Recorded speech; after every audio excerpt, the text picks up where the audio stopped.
Prime Minister Narendra Modi in his constituency of Varanasi, making lots of promises, launching lots of schemes today. He says that he will do in Varanasi in 50 months what previous governments have not been able to do in 50 years. Announced schemes for solar power as well as LED lights, amongst other things. Let's just go across and listen to some of the promises made by the Prime Minister today.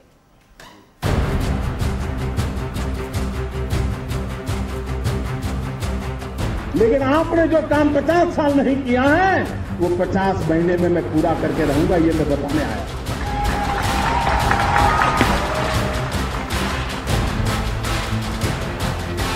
हम करीब पिछले 40-50 साल से गरीबी हटाओ इस बात को सुनते आए और गरीब को सबसे पहला प्रयास है कि वो आत्मनिर्भर कैसे बने।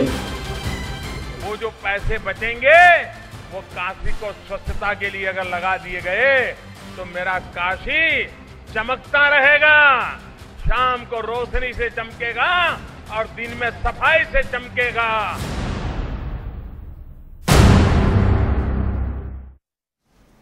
Right, lots of promises for Varanasi. What does it mean at this point in time?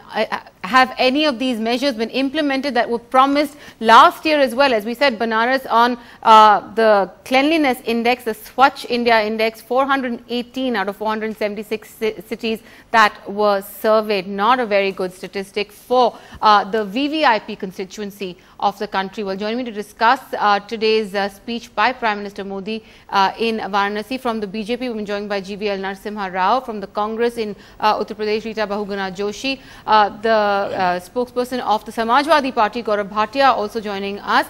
In the studio, we have Professor Rakesh Sinha and Neerja Chaudhary as well. And from Mumbai, we have filmmaker Kamal Swaroop, who had extensively filmed the campaign in Varanasi and had serious issues about the release of the film, given the footage that he had uncovered over there. I want to start by asking GVL Narasimha Rao, sir, the Prime Minister's constituency, a year after the Swachh India campaign launched, 416 on that index. Really not a good record. 15 out of those 50 months, he's already been in power. I think, Maya, I think you should be careful when you make these statements because the survey that you are quoting is not a survey that has been done in the recent months. It's almost a era before Mr. Modi actually set out in that constituency.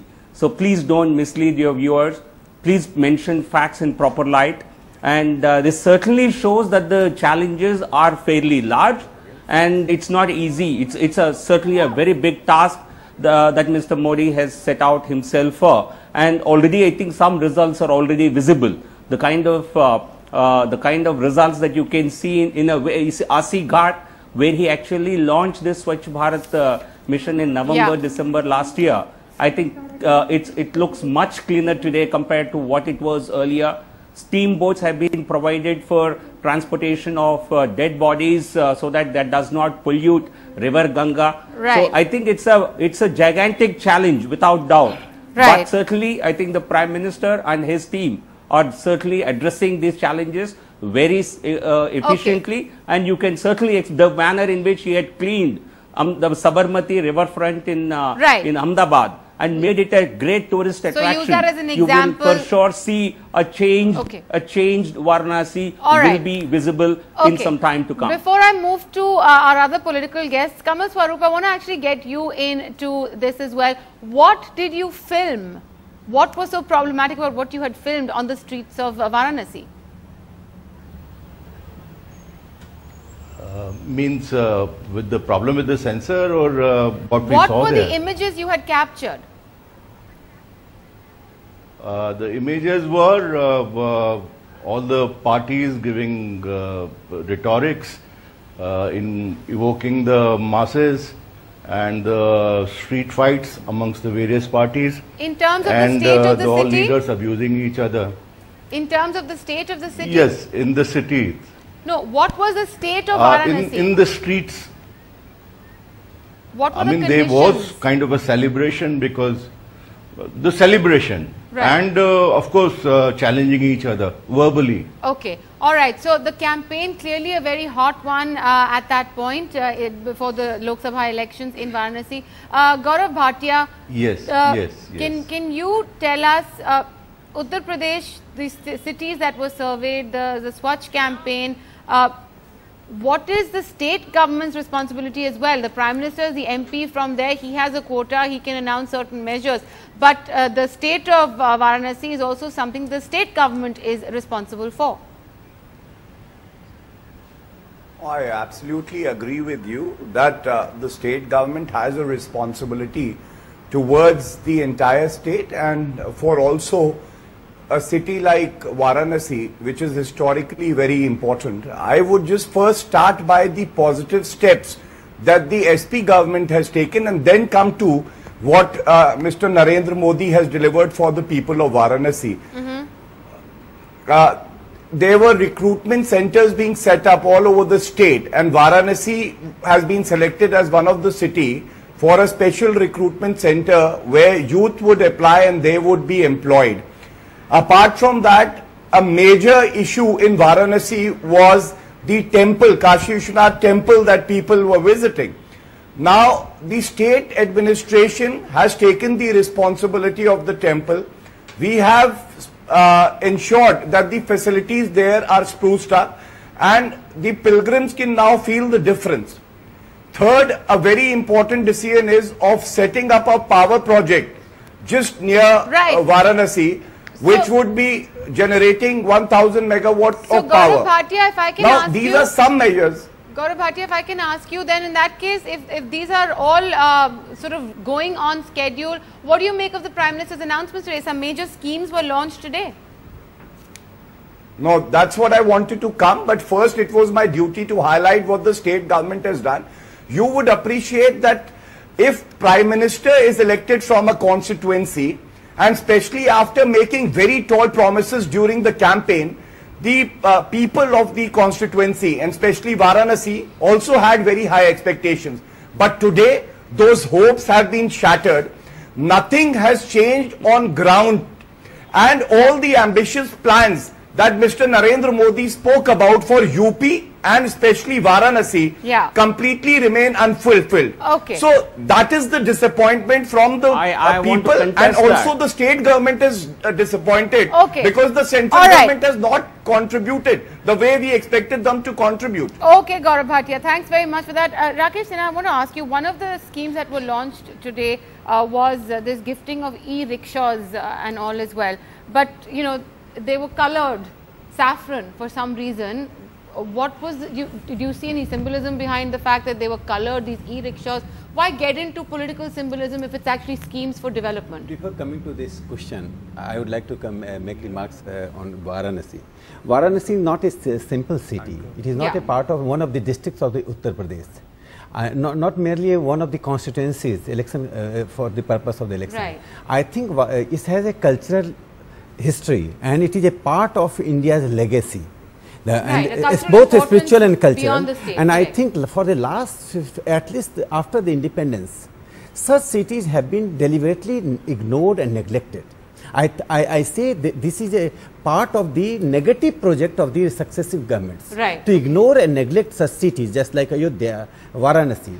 After this election, at least this Varanasi came to the map of, actively came into the map of the international tourism. Okay. That people came to know that there is a cultural city of India. And you know, Maya, thousands of people visit Varanasi. And the ghat was such a nasty ghat. Many people used to go for the spiritual reasons. Right. Now there is a condition. There is a condition that people go visit and find that there is a cleanliness and they can they can offer their to Ganga. Maya, can I come in for an interjection? Let me finish. I think it is not a merely symbolism. Saffron is a color which is related to our Hindu tradition, and if it is a coincidence that it is also a color for the Bharatiya Janata parties, so I don't find that there is nothing wrong. Even Samajwadi Party can use this saffron, and at a time, just last at a time, it was the Congress party's Jhanda Committee, flag committee, unanimously recommended the saffron color as the national flag in 1930. So saffron, there is no dichotomy between the saffron color and Indian culture. Before I get the BJP and the Samajwadi to respond, Rita Bahuguna Joshi, come in on this, because you know the point that Professor Sinha is also making, these cities have been neglected for many years. That's the charge that's being made. The Prime Minister today said that he's going to do in 50 months what has not been done in 50 years. Respond to that. This charge is absolutely amusing, because you see, the Bharatiya Janata Party has been in state government for 2 terms, twice. We had a Prime Minister from UP who was there for 7 years. Yes, absolutely. We have a corporation which is led by the Bharatiya Janata Party for the past 15 years. We had 15 years we had MPs of the Bharatiya Janata Party from Varanasi. So if anybody who can be accused of not caring for the constituency, it is the Bharatiya Janata Party. Because they only talk about rhetorics. Look at the Prime Minister. He has reached there 9 months after, at a gap of 9 months. And there he lands on a dais which has been decorated with 2.5 crore Rao, we're just going to get flowers have been brought in. Flowers have been brought in from abroad. Foreign flowers have been put over there. The entire dais is air conditioned. What kind of symbolism is this? Okay, all right. They're talking about the trauma center that came under UPA. And for 10 months, the Prime Minister did not have the time, the MP, to inaugurate it. I mean, for 10 months that entire... I want to set the record straight. Rita, Miss Rita Bahuguna Joshi, she is deliberately... Nowhere in the country. Miss Joshi, one moment. In the country do you find Rita Bahuguna Joshi, one moment, ma'am. One moment, ma'am. They believe in symbolism. Let the BJP respond. Mr. Rao, go ahead. Miss Rita Bahuguna Joshi, you just have to travel a couple of hours to see the dirt in your Sonia Gandhi's constituency and then Amethi of Rahul Gandhi. Unfortunately, English media has a special focus on BJP and Mr. Modi, and it does not have any focus for either Mulayam Singh Yadav or his constituencies. But let me record. No, Prime Minister could not visit. Prime Minister could not visit. No, Prime Minister could not visit. Let's not go off point. Let's not go off point. Gaurav Bhatia, Rita Bahuguna Joshi and Narasimha Rao. I need to clarify. I think we're going to have to... Just one line. Yeah, Maya, if I could be permitted to speak. Yes, Gaurav Bhatia, please go ahead. I would just like to point out that the biggest problem today in Banaras is lack of civic amenities and the roads there, hygiene. And state government is doing its bit, but I think my friend GVL Narasimha Rao ji is forgetting that municipal corporation, all elections have been won by the BJP. They've had their mayor and they have also been in power for 2 terms in UP. Should the question not also be posed to them? What have they done for this city? And now I think it is not about 50 years. It is not about 50 months. I think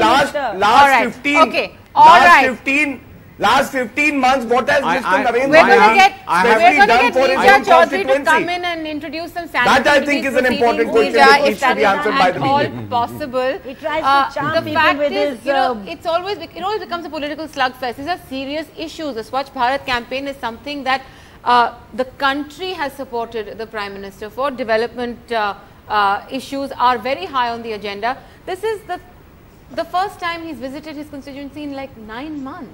I think 3 times it got cancelled. Because of bad weather. The last couple of times of bad weather. For various reasons it got cancelled. No, I would say that, of course, as you say, the Prime Minister struck very high notes. Yeah. And when he struck those high notes, like Swachh Bharat and toilets, people felt, suddenly something would be done. That he made business, immediate results, things, very simple things that should have been done in independent India much earlier. True. And the fact that he chose Banaras rather than a constituency in Gujarat also was a very politically savvy decision. Yeah. It's in Eastern India. There's a ripple effect in Bihar where elections are going to be held. I was going to come to Assam where elections are going to be held. Jharkhand where elections were held, West Bengal where elections are going to be held.